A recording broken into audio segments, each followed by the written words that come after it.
함께 나누실 말씀은 출애굽기 34장 18절에서 35절까지 말씀인데요. 이 말들의 뜻대로라는 제목으로 우리 함께 말씀을 보도록 하겠습니다. 출애굽기 34장 10절부터 읽어볼게요. 너는 시작. 너는 무교절을 지키되 내가 너에게 명령한 대로 아비벌 그 절기에 이레 동안 무교병을 먹으라. 이는 네가 아비벌의 애굽에서 나왔습니다. 모든 첫 태생은 다 내 것이며 내 가축의 처음 난 수컷인 소와 양도 다 그러하며 나귀의 첫 새끼는 어린 양으로 대속할 것이요 그렇게 하지 아니하려면 그의 목을 꺾을 것이며 내 아들 중 장자는 다 대속할지며 빈손으로 내 얼굴을 보지 말지니라. 너는 여세 동안 일하고 일곱째 날에는 쉴지니 밭 갈 때나 거둘 때에도 쉴지며 칠칠절 곧 맥주의 초실절을 지키고 새말에는 수장절을 지키라. 너희의 모든 남자는 매년 3번씩 주 여호와 이스라엘의 하나님 앞에 보일지라. 내가 이방 나라들을 네 앞에서 쫓아내고 내 지경을 넓히리니 네가 매년 3번씩 여호와 내 하나님을 뵈려고 올 때에 아무도 네 땅을 탐내지 못하리라. 너는 내 제물의 피를 유교병과 함께 드리지 말며 유월절 제물을 아침까지 두지 말지며 내 토지 소산의 처음 익은 것을 가져다가 내 하나님 여호와의 전에 드릴지며 너는 염소 새끼를 그 어미의 젖으로 삼지 말지니라. 여호와께서 모세에게 이르시되 너는 이 말들을 기록하라. 내가 이 말들의 뜻대로 너와 이스라엘과 언약을 세웠음이니라 하시니라. 모세가 여호와와 함께 40일 40야를 거기 있으면서 떡도 먹지 아니하였고 물도 마시지 아니하였으며 여호와께서는 언약의 말씀 곧 십계명을 그 판들에 기록하셨더라. 모세가 그 증거의 2판을 모세의 손에 들고 시내산에서 내려오니 그 산에서 내려올 때에 모세는 자기가 여호와와 말하였으므로 말미암아 얼굴 피부에 광채가 나나 깨닫지 못하였더라. 아론과 온 이스라엘 자손이 모세를 볼 때에 모세의 얼굴 피부에 광채가 남을 보고 그에게 가까이 하기를 두려워하더니 모세가 그들을 부르매 아론과 회중의 모든 어른이 모세에게로 오고 모세가 그들과 말하니 그 후에야 온 이스라엘 자손이 가까이 오는지라. 모세가 여호와께서 시내산에서 자기에게 이르신 말씀을 다 그들에게 명령하고 모세가 그들에게 말하기를 마치고 수건으로 자기 얼굴을 가렸더라. 그러나 모세가 여호와 앞에 들어가서 함께 말할 때에는 나오기까지 수건을 벗고 있다가 나와서는 그 명령하신 일을 이스라엘 자손에게 전하며 이스라엘 자손이 모세의 얼굴의 광채를 보므로 모세가 여호와께 말하러 들어가기까지 다시 수건으로 자기 얼굴을 가렸더라. 아멘. 저와 여러분은 하나님의 성도이고요, 또 기독교인이시면서 동시에 이 세상을 살아가는 사회 구성원입니다. 우리가 이 한국, 대한민국이라는 나라에서 살아가면서 한 시민으로 살아갈 때에 세상에서 들려오는 뉴스들로 인해서 종종 우리의 정체성 속에 부끄러움을 당할 때가 있습니다. 우리가 기독교인이잖아요. 그러면 이제 같은 교계에서 어떤 교회에서 교인이 또는 어떤 목회자가 거짓으로 사기를 쳐서 횡령하고 또 다툼이 있다는 뉴스들이 심심치 않게 나오고요. 또 교회의 유력자, 또 교회의 어떤 장로나 성도가 성적인 문제를 만들고 문제가 생겨서 피해자가 발생했다고 하는 뉴스들도 종종 나옵니다. 어떤 사회 고발 프로그램에는 교회라고 간판을 붙인 그곳에서 아이들을 감금하고 노동을 착취하고 때려서 부려먹었다고 하는 고발이 있기도 했습니다. 어떤 교회라고 불리는 곳에서는 또 심지어 목회자가 리더 교육을 명분으로 해서 가혹한 훈련을 하면서 어려운 일을 참으라고 강요하는 모습들도 뉴스에 크게 드러난 적도 있었죠. 참으로 안타깝고 부끄러운 일입니다. 이런 뉴스들을 접할 때 여러분은 어떤 생각이 드십니까? 저는 그런 뉴스들을 볼 때 예전에는 참 참담하고 그랬는데 요즘 보면은 크게 놀랄 일도 아니다라고 생각이 듭니다. 크게 실망하실 필요 없다라고 권면을 드리고 싶습니다. 왜냐하면 우리가 배우는 복음은 어떠한 사람을 신격화하지 않고 어떠한 사람을 의지하게 하는 종교, 그런 기독교가 아니기 때문입니다. 그러한 사람들, 교회의 중직자, 교회의 어떤 유력자, 목회자들조차도 어떤 신적 대리자가 아니고요. 그들 모두 원래 죄인이었다는 사실 우리는 기억해야겠죠. 그래서 사람에게는 의지할 것이 아니고 그 사람을 믿을 것이 아니라 하나님에게 성도 개개인이 스스로 나아가게 하는 그 기독교의 복음을 성경은 말하고 있음을 우리는 기억하시면 된다는 것입니다.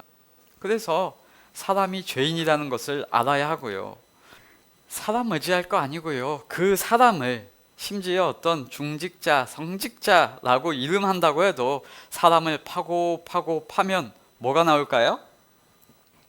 네, 로마서 7장 24절이 나올 겁니다. 오호라 나는 곤고한 사람이로다 이 사망의 몸에서 누가 나를 건져내랴 라고 나올 겁니다. 네, 우리 성도들은 그걸 알죠. 모든 사람이 그런 것입니다. 그래서 그러한 뉴스들, 이야기들을 접해도 죄인이 실상이 이런 거구나 하고 이해할 수 있는 여력이 생기는 것이죠.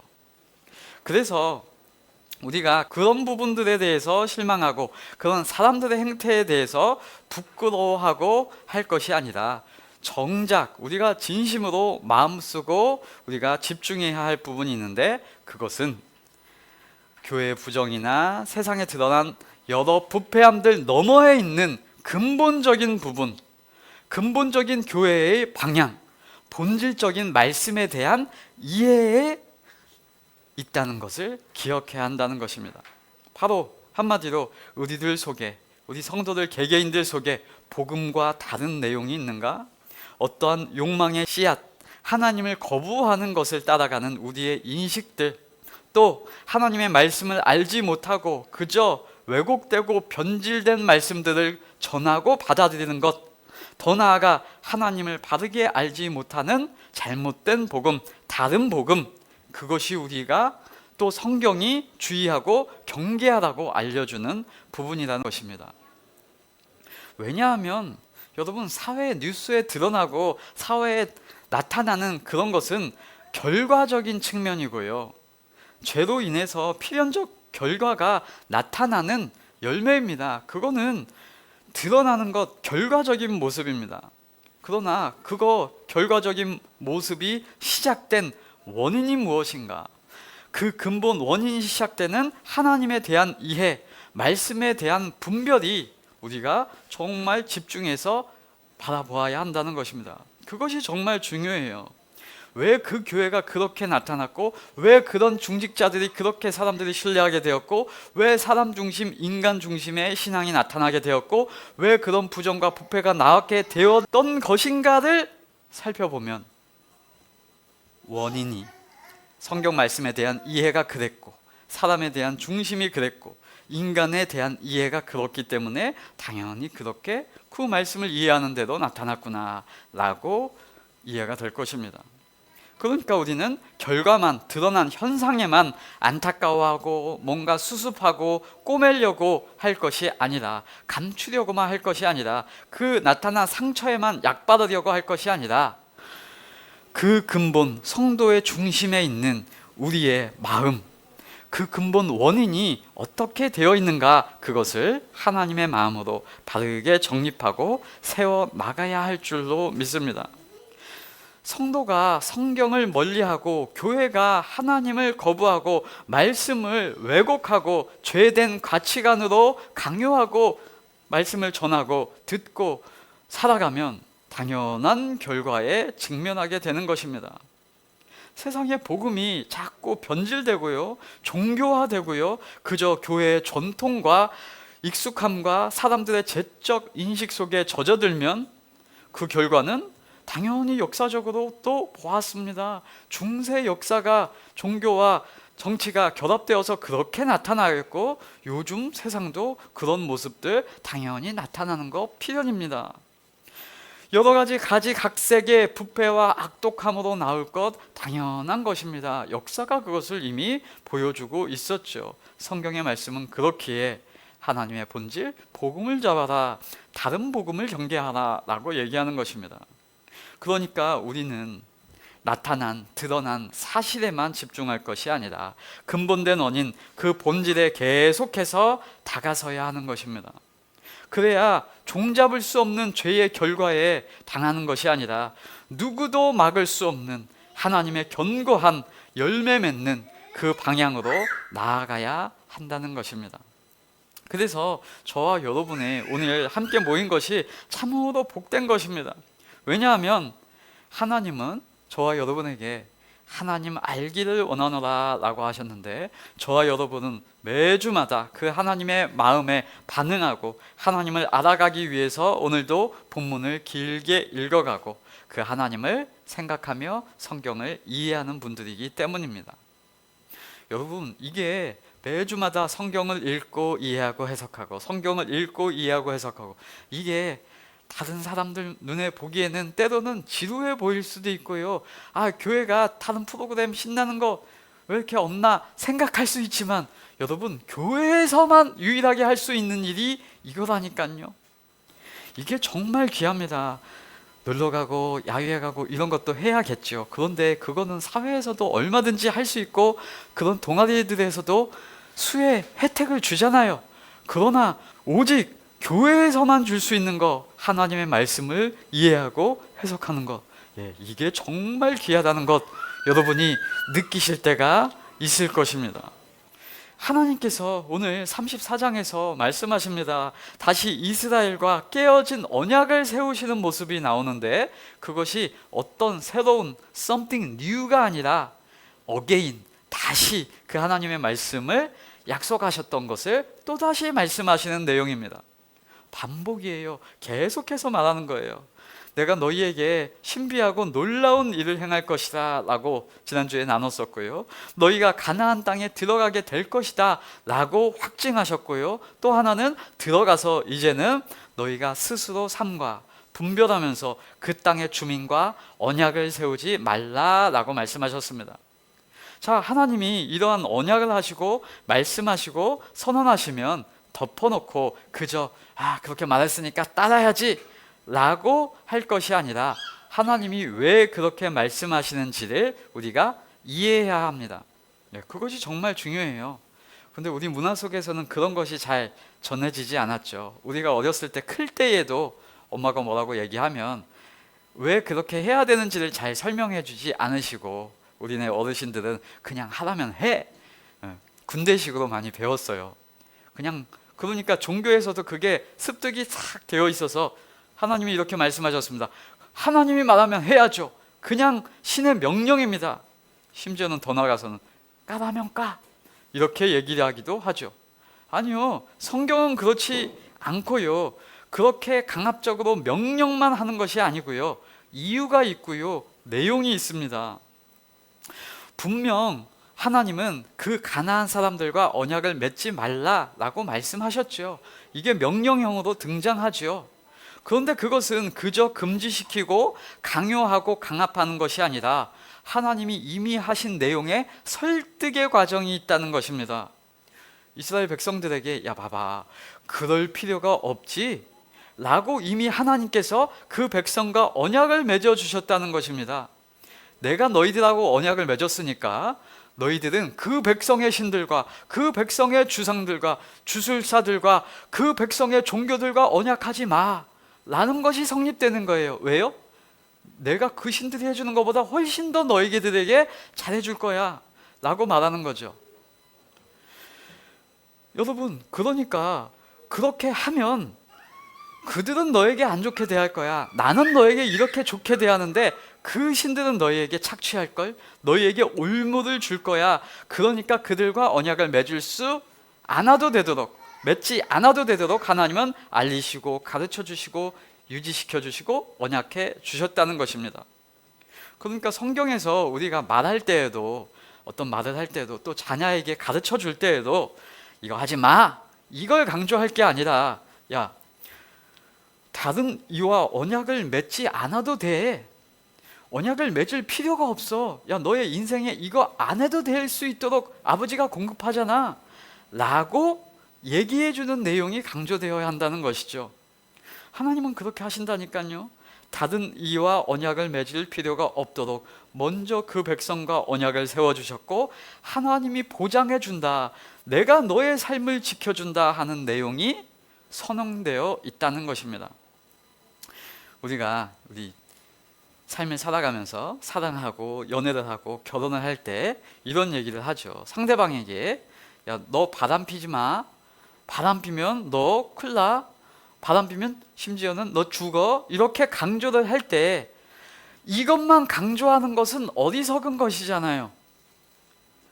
아무리 강력하게 야, 너 바람 피지 마 라고 말해도 실제적인 내용이 없으면요, 오늘의 제목처럼 이 말들의 뜻이 없으면요, 아무런 힘이 없는 말입니다. 내용이 없으면 한눈 안 팔래야 안 팔 수가 없다니까요. 여러분, 그러니까 그렇게 할 것이 아니라 이 상대방이 딴 마음이 안 들도록 내가 시시각각 이 여인을, 이 남자를 살펴가며 선물을 베풀며 아침 저녁으로 밥을 사주며 누구도 너의 마음에 들어오지 않도록 내가 이렇게 믿음직하게 너의 곁에 있다 라는 내용이 있어야 돼요. 그러면 한눈 팔라고 해도 안 팔죠. 그런데 세상은 그것의 강조가 아니라 뭐예요? 명령만 강조한다는 말이에요. 너의 역할을 하지 않고 명령만. 어떤, 심지어 이런 가사가 있어요. 어떤 유명한 가사의, 유명한 노래의 가사 아실지 모르겠어요. 내가 바람 펴도 너는 바람 피지 마 베이베. 이런 노래 가사 아세요? 이거 아주 지독한 노래죠. 그러면 안 돼요.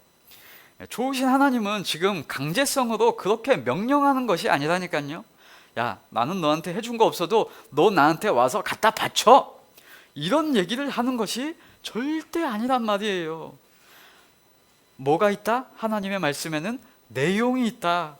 이 말을 했으면 말의 뜻이 있다, 의미가 있다라는 것입니다. 하나님이 이스라엘과 맺으신 언약의 내용들을 바르게 알면 엄청 쉬운 겁니다. 이스라엘은 가나안 주민과 언약을 세울 필요가 있다 없다? 없다는 것이 나타나는 것, 그것이 하나님의 말씀, 하나님의 선언입니다. 왜요? 하나님이 지키시고 하나님이 보호하시고 이른 비와 늦은 비를 공급하여 주시고 하나님이 이스라엘을 언약적 관계로 보장하시기 때문에, 이걸 알면, 이 신실하신 하나님이 바뀌지 않을 것 알면 이스라엘은 저 바알 신상이 아무리 휘황찬란하게 팔을 휘두르고 있어도 어떻게 생각할 수 있어요? 아유, 저거 헛거요, 헛거. 아유, 해봐야 소용없어. 저기다 절 100번 1000번 해봐야 우리 지켜주는 건 하나님이요, 아무 소용없어. 우리 하나님이 살아계셔. 하나님이 우리와 언약해 주셨잖아. 봐봐, 야, 40년간 우리를 지켜주셨는데 그 하나님께서 우리를 지켜주실 거야. 저거 해봐야 시간 낭비요. 그거 할 때 가족들과 함께 외식하고, 그거 할 시간에 우리 자녀들과 행복한 시간을 보내자. 왜? 그걸 하시면 됩니다. 그렇게 되어져야죠. 그런데 우리는, 인간의 이 죄성은 자꾸 그 하나님을 잊게 한단 말입니다. 제가 어제 이사를 했는데요, 이사 비용이 생각보다 비싸지 않았습니다. 그래서 왜 그래요? 그랬더니 뭘까요? 손 없는 날이 아니래요. 손 없는 날, 여러분 의미를 아시죠? 어떤 손 타면 부정 탄다 라고 해가지고 귀신이 뭔가 해코지를 하면 안 된다. 그러니까 어떤 날은 손 없는 날이다. 그래가지고 그날 이사 비용은 어때요? 비싸요. 사람들은 그런 생각을 하는 겁니다. 그래가지고 이날 길일 좋은 날이 있다, 이날은 안 좋고 이날은 좋다, 그러니까 이날 이사를 하자. 그런 사람들이 몰리죠. 그러면 그때 비싸지는 거죠. 네, 세상은 그렇게 하는 겁니다.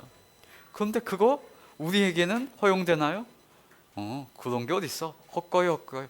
하나님이 오늘도 내일도 그날도 지키시는 거야 라고 생각이 되어져야죠. 하나님이 출애굽기 20장에서 10계명을 주실 때에도 그냥 명령만 하신 게 아닙니다. 10가지 말씀을 하시는데 그 앞에 언약적 내용이 있다는 것입니다. 너는 나 외에 다른 신을 섬기지 말라 하셨죠. 이거 그냥 왜 지켜야 돼요? 라고 물어보면 우리는 할 말이 있어야 됩니다. 하나님이 지키라고 했어 라고 말해버리면 기독교가 아주 초라해지는 거예요. 하나님은 그런 것이 아니라 이미 말씀하셨죠. 야, 다른 신들 다 합쳐서 힘을 발휘하려고 해봐라. 야, 하나님은 강에서도 일하시고 하나님은 바다에서도 일하시고 하나님은 저 산에서도 일하시고 하나님은 모든 것도 다스리시고 곡식도 주관하시고 태양도 주관하시고 모든 것을 함께 하시는 분이셔. 야, 10가지 이적들을 봐봐. 다 보여주셨잖아. 애굽의 신들은 꼼짝도 못하더라. 아무것도 못하더라. 그런데 하나님은 그것을 다 통제하시더라. 너희들이 생각하는 나일강의 신보다 세다, 하늘의 신보다 세다, 태양 신보다 세다. 사실 그러한 신들은 허상이다. 그러나 모든 것을 주관하시는 유일하신 분 하나님, 그 하나님이 나를 자녀 삼으셨다. 그러니 너희는 나 외에 다른 신을 섬길 수 없다. 그러니까 섬기지 마라 라고 말씀하신다. 네, 그러면 네, 아멘 하게 되죠. 기독교에서 형상, 우상 이런 거를 비싸게 안 만드는 거예요. 여러분, 기독교에서 제일 바보 같은 것이 돈 주고 비싼 돈 주고 휘황찬란하게 장소를 만드는 게 제일 미련한 짓입니다. 뭔가 어떤 신상 보기만 해도 휘황찬란하고 막 경외심이 드는 것, 그런 거 기독교에는 하는 게 아니에요. 성도들의 귀한 돈 그런 거에 쓰라고 걷어내는 게 아닙니다. 여러분, 왜 기독교는 그런 거 만들지 말라고 하나님이 10가지 말씀 중에 말씀하세요? 한마디 있죠. 그거 만들어봤자 헛거요. 거기다 빌어봤자 헛거요. 그것이 너희에게 종교심을 고취시켜주는 것이 아니요. 야, 그거 애물단지요. 그거 신이 아니요. 그것에 대해서 경외감을 가질 거 아니요. 기독교는 그거 하는 거잖아요. 그런데 기독교가 중세 카톨릭의 헛일을 똑같이 따라한다면 그게 맞습니까? 기독교는 오히려 이걸 강조해야죠. 야, 너희는 어느 곳에서나 하나님을 찾을 수 있잖아. 귀한 성소, 휘황찬란한 그곳에서만 하나님이 임하는 것이 아님을 하나님은 선언해 주셨잖아. 너희 집에서 기도해도 되잖아. 골방에서도 하나님은 들으시잖아. 어떤 곳에서든지 하나님이 임하시는 것이 그 성스러운 것이 되는 거잖아. 그래서 너희 마음을 하나님이 성소, 성전이라고 말씀하시는 거잖아. 하나님은 영이시니 인간이 만든 어떤 형상에 거하는 것이 아니여 라는 내용이 있기 때문에 우리는 그 하나님을 바라볼 수 있는 거잖아요. 그래도 굳이 사람들은 그런 것을 만들려고 합니다. 인간은 그런 겁니다. 그럼 또 말해줘야죠. 그런 세상의 것들과 결탁하지 마. 올무가 될 거야. 네, 하나님은 오늘도 그렇게 말씀해 주시는 것입니다. 하나님께서 이스라엘에게 민족을 주시겠다고 약속했고 땅을 주시겠다고 했고 그들이 상실한 복을 회복시키시겠다고 말씀하셨습니다. 계속해서 책임지시고 공급하시고 돌보시고 인도하시고 보장까지 해주셨습니다. 두려움에 우상 숭배해도 잘못해도 다시 찾아오시고 돌판을 뒤집어 깨도 다시 또 2개로 만들어 주시고 하나님은 그러한 능력이 있으시고 긍휼이 있으시고 노하기를 더디하시고 그런 하나님의 사랑을 수차례 입증해 보이셨습니다.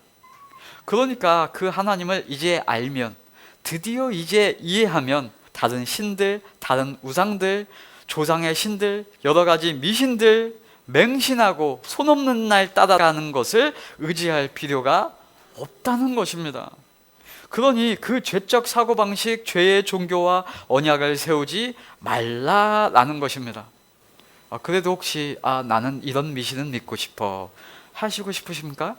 하세요. 그런데 한 가지는 알고 하세요. 그거 올무가 될걸요? 여러분 삶에 제약이 될걸요? 그런 거 어기면 혹시 껄쩍지근하고 두려울걸요. 자식 낳아서 키우는데 어떤 사람은 빨간 옷을 애한테 안 사주더라고요.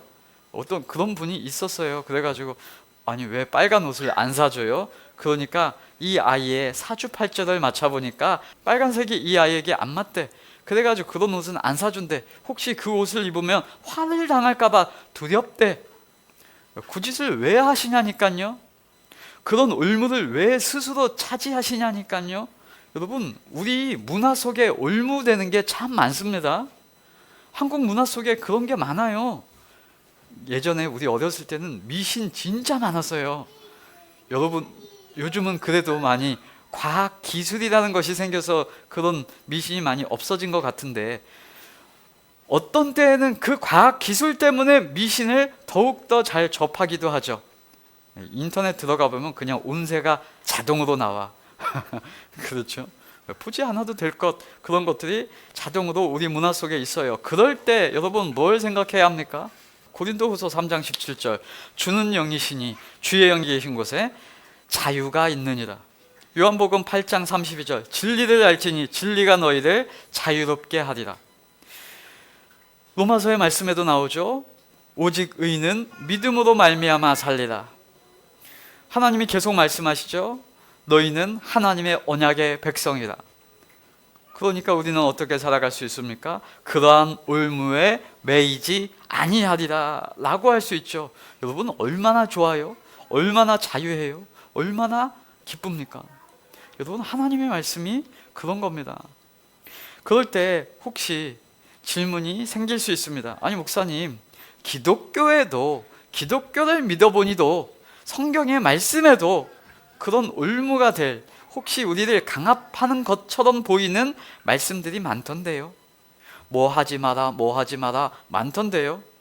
또 오늘 본문에 보니까 이런 말씀도 있던데요. 뭐 하라고 하는 거, 34장 18절, 너는 무교병을 지키되 내가 너에게 명령한 대로 아비벌 그 절기에 이래 동안 무교병을 먹으라.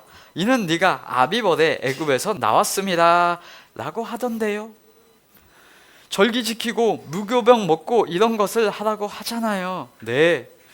그런데 여러분, 이것에는 여러분의 삶을 올가매려고 하는 것이 아니라 자유케 하시는 하나님을 기억하게 하는 내용, 그 내용이 있다는 것을 우리는 살펴봐야 합니다. 무교절, 절기를 지키라는 것은 애굽에서 나왔기 때문이라고 말하고요.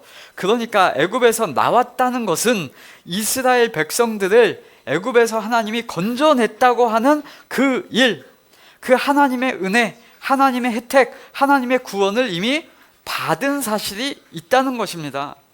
만약 하나님께서 이스라엘을 나오게 하시고 구원하게 하시는 일이 없이 그냥 너희는 나한테 와서 경배해라, 무교절을 지키라, 절기를 지켜라, 행사를 해라 말할 수도 있는데, 하나님은 그렇게 하시는 것이 아니라 그 일을 내가 행했기 때문에 너희에게 이런 절기를 준다, 기념하게 해준다, 기억하게 해준다 라는 사실을 말씀하시는 거예요. 그것을 너희에게 올무가 되게 하려고 하는 것이 아니라 올무를 걸지 않기 위해서 기념일을 주시는 거죠. 하나님은 아무것도 해주신 것이 없고 그냥 말로만 지켜라, 따르라 명령하는 분이 아니라는 것입니다.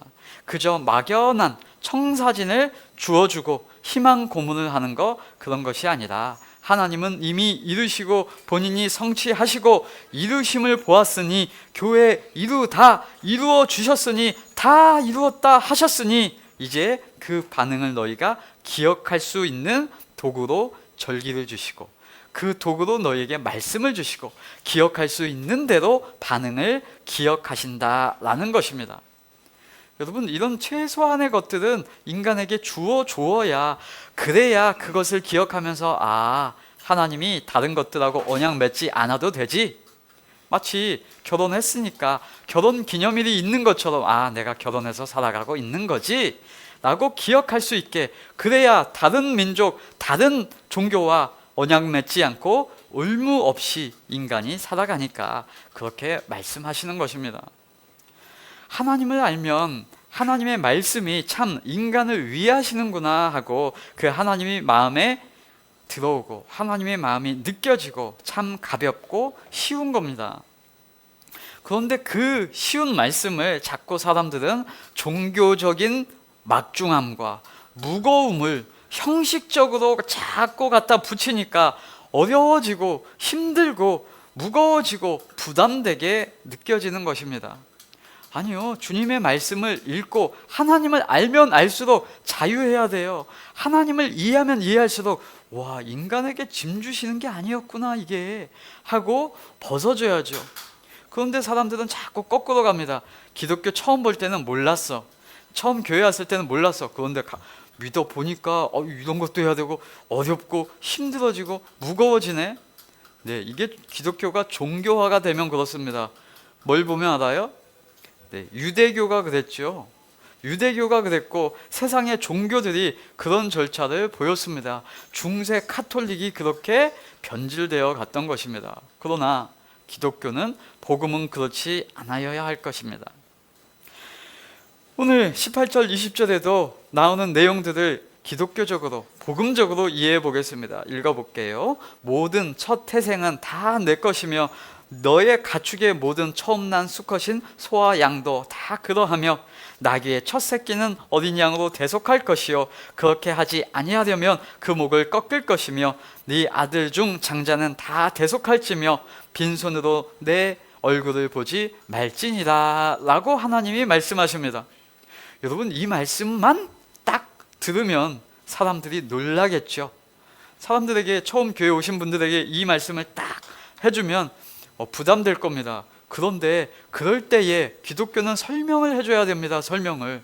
하나님의 말씀은 인간에게서 재물을 뺏으시는 것이 아니에요. 하나님께서 이 말씀을 하시는 이유는 이스라엘 백성들이 지금 이런 것이 없었어요. 그런데 이런 것이 있게 하시는 하나님이 책임을 말하는 거예요. 하나님께서 책임지고 하나님이 좋으시고 하나님이 이 이스라엘 백성들이 빈손으로 나오지 않을 수 있도록 뭐를 공급하시겠다? 곡식과 이 양과 나귀의 첫 새끼와 여러 가지들을 공급하시고 도우시겠다고 하는 하나님의 약속입니다. 여러분, 이들 백성은 지금 노예예요. 노예는 자신의 소유물이 없어요. 아무것도 없고 경작할 곡식도 없어요. 그런데 이 없는 상태에서 이 말씀을 하신다는 이유는 뭐예요? 너희들 이거 있을 거야. 나귀의 첫 새끼도 너희에게 있게 할 거야. 곡식, 너희들이 빈손으로 나오지 않도록 초실절, 수장절, 그런 장막절이 생길 수 있도록 너희는 농사를 져서 곡물들이 너희 손에 있게 내가 책임질 거야 라는 말씀, 그걸 하시는 거예요. 아주 하나님의 책임성이 있는 말씀, 좋은 말씀인데 사람들은 이거를 죄적으로 이해하고 해석하기 때문에 하나님을 뭔가 인간의 것을 빼앗는 분으로 이해하고 인식할 수 있도록 말하는 것이죠. 아니요, 하나님은 그런 분이 아닙니다. 창조 이래 지금까지 하나님께서 먹을 양식을 제공하시고 인간을 구원해 주시는 분이시기 때문에 이 말씀이 하나님의 책임이라는 것입니다. 하나님은 인간의 것을 빼앗아 먹으려고 하시는 분이 아니에요.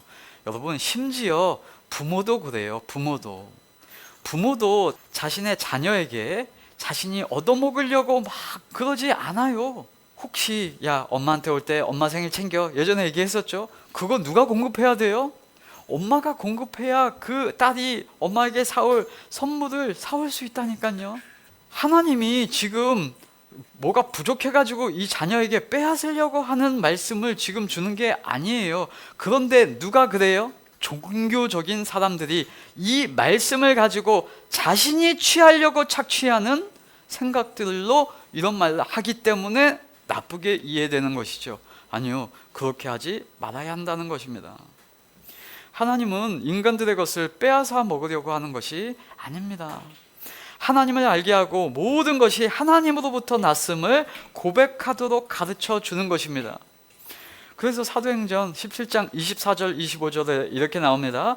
바울이 이렇게 가르쳐 주죠. 우주와 그 가운데 있는 만물을 지으신 하나님께서는 천지의 주제이시니 손으로 지은 전에 계시지 아니하시고 또 무엇이 부족한 것처럼 사람의 손으로 섬김을 받으시는 것이 아니니 이는 만민에게 생명과 호흡과 만물을 친히 주시는 이심이니라. 아멘이죠. 여러분, 우리에게 하나님은 주시는 분이세요. 여러분, 빈손으로 나오지 말라, 이 말씀은 하나님의 강요나 명령이 아니라 빈손으로 나오지 않도록 하시는 하나님의 사랑, 하나님의 책임, 하나님의 공급하심의 약속이라는 것입니다. 그 사랑과 책임을 하나님은 계속해서 지키시기 위해서 이스라엘에게 안식일에 대해서 777 수장절에 대해서 이미 말씀하신 것을 다시 한번 가르쳐 주시는 거죠. 그 절기를 지키려 할 때에도 그저 지키라라는 것이 아니라 24절처럼 얘기하십니다. 그 절기 지키려고 1년에 3번 이스라엘 백성들이 뭔가 자기 집을 비워두고 이렇게 올 때에 하나님은 어떻게 하시겠다 말씀하시냐면, 내가 이방 나라들을 네 앞에서 쫓아내고 너의 지경을 넓히리니 네가 매년 3번 여호와 너의 하나님을 뵈려고 올 때에 아무도 네 땅을 탐내지 못하리라. 여러분, 하나님은 이런 분이라니까요. 하나님이 보장하시는 것입니다. 이스라엘이 하나님을 배우려고 하나님 앞에 예배하고 그 축제의 기일로 섬기려고 나올 때, 집이 비어 있을 때 이민족들이, 다른 민족들이 공격해 오면 어떻게 해요? 그때 하나님이 보장하시는 거죠. 아무도 네 땅을 넘보지 못할 거야 라고요. 그리고 그 말씀들을 하시고 그 언약을 하나님께서는 모세에게 기록하라 라고 하십니다. 27절, 여호와께서 모세에게 이르시되 너는 이 말들을 기록하라. 내가 이 말들의 뜻대로 너와 이스라엘과 언약을 세웠음이니라 하십니다. 여러분, 정말 고맙죠? 여러분, 하나님의 언약이에요. 이것은 이스라엘이 요구한 언약이 아니라 하나님이 약속하신 거, 하나님이 언약하신 거예요.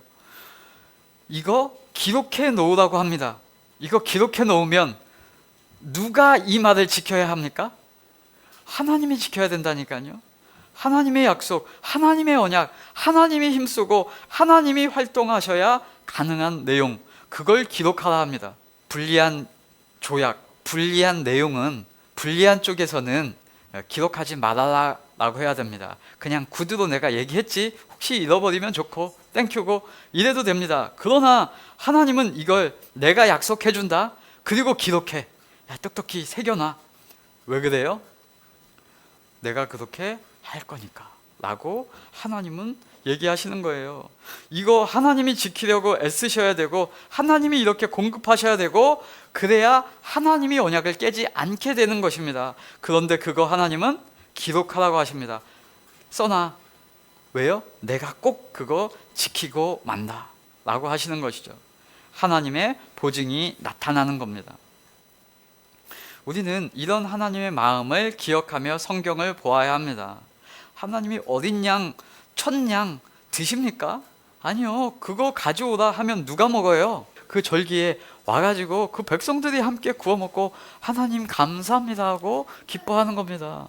그 절기의 목적, 하나님의 말씀의 목적은 인간의 수고를 강조하려는 것이 아니라 얼마나 어렵고 힘든 것을 해내었는지 인간 사이에 고생담을 하는 것이 아니라 누가 더 고생하고 헌신했는지를 따지자고 하는 것이 아니라 그 모든 것, 야, 하나님이 우리에게 주셨구나, 하나님이 공급하셨구나, 하나님이 베푸셨구나, 그 일들 하나님께서 함께 하셨기에 내가 존재하는구나 하고 하는 그 하나님의 은혜를 기억하라 라고 하는 내용에서의 하나님의 말씀이라는 것입니다. 그래야 공동체 간에 갈등이 없고요, 분열이 없는 것이죠. 이 말씀대로 나아가야 교회에 사람들의 열심, 그 사람들의 능력, 어떤 사람들의 위인적인 모습들, 사람들의 누가 공이 더 크냐, 누가 더 높으냐, 누가 더 잘했냐 못했냐 대결하면 인간들끼리의 파당 싸움, 당연한 결과로 나타나는 것 아니겠습니까? 복음의 내용이 변질되고 왜곡되면 그 결과 나타나는 현상은 안 봐도 뻔한 것입니다. 안 봐도 뻔해요. 복음의 내용, 복음의 시초가 아니면 당연히 인간은 죄적으로 할 것이고, 죄적으로 하면 죄의 결과는 필연이에요. 하나님이 그 교회를 분열시키는 것이 아니라 죄로 행동하면 죄의 결과가 나타나는 것입니다. 기독교는 성경 인물이 강조되고 성경 인물의 의로움을 자랑하는 것이 되어서는 안 됩니다. 기독교는 그걸 말하는 것이 아니라 그런 인물들의 이런 모습들 속에서도, 그런 죄인된 모습들 속에서도, 그런 인물의 연약함 속에서도 하나님이 함께 하시고, 하나님이 지켜주시고, 하나님이 은혜 주시고, 하나님이 보장하시고, 하나님이 일하셔서 하나님이 언약하신 그대로 또 그에게 은혜 주시고 또 만나주시고, 그 죄인된 인물의 실수 속에서도, 심지어 모세가 돌판을 깨 던지는 모습 속에서도 하나님은 오늘 또 어떻게 하시리라? 돌판 새로 깎아 만들어 주셔서 격려하시고 사랑하시고 그 모세에게 광채로 은혜를 베푸시더라 라는 것입니다. 그래서 저와 여러분은 그 은혜를 입은 하나님의 성도라는 것입니다. 오늘 이 모세에게도 껄쩍지근한 마음을 말끔히 해결해 주시는 그 하나님의 은혜가 나타납니다. 모세가 하나님과 대화하고 돌판을 새로 만들어 주시고, 그리고 하나님이 어떤 은혜를 내려주시는지 29절부터 볼게요. 모세가 그 증거의 두 판을 모세의 손에 들고 시내산에서 내려오니 그 산에서 내려올 때에 모세는 자기가 여호와와 말하였으므로 말미암아 얼굴 피부에 광채가 나나 깨닫지 못하였더라 입니다. 모세의 얼굴에 하나님의 은혜의 광채가 환하게 빛났습니다. 하나님의 영광에 동참되어서 영광의 광채가 빛났습니다. 모세가 광채를 달라고 뭔가 구해서 그것이 일어난 것이 아니라 하나님과 대화하고 하나님의 말씀, 하나님의 영광에 참여한 바 되었더니 얼굴에 광채가 나타난 것입니다. 모세가 자기가 스스로 광채를 내려고 뭔가 준비하고 경건의 훈련을 해서 이 일이 나타난 것이 아닙니다. 그저 하나님이 모세와 함께 하셔서 그를 이끄셔서 그와 동행하여 일하시다 보니 광채가 나타나게 된 것입니다. 하나님의 일하심의 열매입니다. 그랬더니 이제 사람들의 반응입니다. 30절. 아론과 온 이스라엘 자손이 모세를 볼 때 얼굴에 피부에 광채가 남을 보고 그에게 가까이 하기를 두려워했다고 합니다. 모세는 정작 자기 얼굴에 광채가 나는 것을 깨닫지 못하였었고요, 백성들에게 위험을 가하지 않았고요, 두렵게 하지 않았는데 백성들은 모세가 다가오는 것조차 두려워하고 무서워했다고 합니다. 이때 모세가 한 행동 한 가지가 무엇입니까? 수건으로 자기 얼굴을 가리웠더라입니다. 모세는 광채를 막 드러내려고 하지 않았고, 광채가 난다는 사실을 이용하려고 하지 않았고, 자신이 하나님의 백으로 광채로 무언과 우월성을 사람들 앞에 드러내려고 하지도 않았습니다. 다만 그 광채로 인해서 백성들이 불편해하는 것을 느꼈을 때 수건으로 자기 얼굴을 가렸다라는 것입니다. 여러분, 이게 하나님의 은혜 받은 자의 모습이어야 합니다. 여러분 같으면 어떻게 하시겠습니까? 저는 생각해 봤어요. 예전에 하나님의 복음을 바로 이해하지 못할 그때에 예전에 저 같으면 안 그랬을 것 같아요. 있는 광채, 없는 광채 일단 끌어당겨, 그래가지고 높게 보일 만한 것, 그곳에 내가 올라가 모든 수단을 동원해서 가능한 반사판이라도 동원해서 그 권위를, 내 얼굴의 권위를 높게 해놓은 다음에 어떻게 해요? 그 다음에 차 대절해, 그래가지고 퍼레이드를 백성들 앞에 한번 할 것 같아요. 네, 지금 그렇게 한다는 것이 아니라 예전에 저 같으면 그럴 것 같습니다. 예전에 하나님을 알지 못했고 은혜를 몰랐을 때는 그렇게 했을 것 같아요. 그래야 내가 높아지잖아요. 그래야 우리 교회가 크잖아요. 그래야 내가 그 하나님의 영광을 대신하여 나타낼 수 있잖아요. 그런데 모세는 어떻게 하더라? 수건으로 얼굴을 가리더라. 하나님의 은혜 받은 자의 모습, 하나님의 은혜로 성숙된 자의 모습, 이렇게 나타나는 것이죠. 광채가 막 나요. 그러니까 백성들이 불편해요. 그러니까 어떻게 해요? 그 은혜를 감춰야죠. 숨겨야죠. 나 이렇게 됐다. 이거는 미성숙한 모습입니다. 하나님 백으로 나의 위엄을 드러낸다? 네, 아직 하나님을 잘 모르는 거죠. 광채가 나는 것이 모세는 의도하지 않았지만 참 영광스러웠을 겁니다. 그거 혹 인간적 마음으로는 드러내놓고 싶었을 것입니다. 그 광채를 주신 하나님을 내가 의시되고 싶었을 것입니다. 인간적 마음에는 당연히 그런 마음이 들죠. 죄는 그러니까요. 그러나 모세는 그렇게 하지 않더라. 하나님의 은혜를 받은 자의 모습이다 라는 것입니다. 그 광채를 주신 하나님 앞에 들어가서 말할 때는 수건을 벗고 하나님의 영광을 누리고, 그것이 백성들에게 나와서 백성들이 두려워하니까 다시 자신의 얼굴을 가리웠더라. 모세는 광채를 자체로 이용해 먹거나 그거 자체로 내가 수단 삼거나 내 말에 말빨이 먹히게 그것을 이용한 것이 아니라 하나님과의 깊은 관계로 만족한 것입니다. 오늘날 세상은 거꾸로 하는 거 아닙니까? 오늘날 혹시 잘못된 모습은 그것을 이용하려고 들지 않겠습니까? 없는 광채, 있는 광채, 또 세상의 여러 가지 힘들 다 끌어당겨 가지고 높은 곳 차지해서 그것을 드러내려고 하지 않습니까? 그러면 오히려 속은 공허하여 허탄한데 겉은 번지르르한 빛 좋은 게살구 되는 거 아닙니까? 내가 득세하여서 크게 하여서 드러내고 그렇지 않으면 내가 초라해진다고 생각하는 세상적 인식으로 복음도 변질되고 있는 것 아닙니까? 그때에 성경은 말하고 있는 것입니다. 아니, 너희는 빛과 소금이야. 너희가 무언가 잘해서 그렇게 하는 것이 아니라 내가 너희를 그렇게 빛나게 해주고 너희를 빛과 소금으로 역할로 나타나게 할 거야. 그거 내가 스스로 하려고 하면 어렵죠. 그러나 하나님의 은혜로 하면 쉽습니다. 저와 여러분, 우리 그리스도인들, 우리의 기준은 세상의 기준과 같지 않아야 할 줄로 믿습니다. 세상은 크고 화려하고 높은 것, 세상에 득세하는 것, 그것을 기준으로 똑같이 말할 때에 세상의 시선에 휩쓸려 가지 마십시다. 스스로 삶과 무엇이 진리인지 분별하시고 좁은 길, 세상이 택하지 않는 예수 그리스도의 길, 그 길, 하나님의 언약을 기억하며 살아가십시다.